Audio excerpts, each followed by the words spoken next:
Mimi Askofu Cyprian Yohana Hilinti wa Kanisa la Kiinjili la Kiluteri Tanzania, Diocese ya Kati.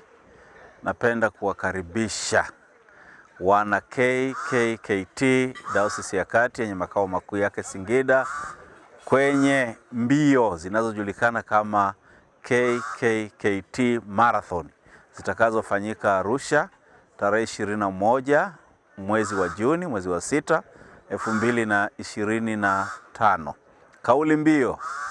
Kauli mbiu ya marathoni hiyo ni kwamba kimbia kwa moyo, saidia kwa upendo. Na wakaribisha Wakristo wote toka Diocese ya Kati na sehemu zingine ili tuweze kuwahudumia vijana wetu, watoto wetu wenye magonjwa sugu na mahitaji maalum kwenye shule zetu mbalimbali za kanisa na jamii yetu kama vile Mwanga na Njombe.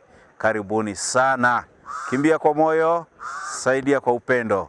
Hiyo ni sadaka takatifu na inayompendeza Mungu.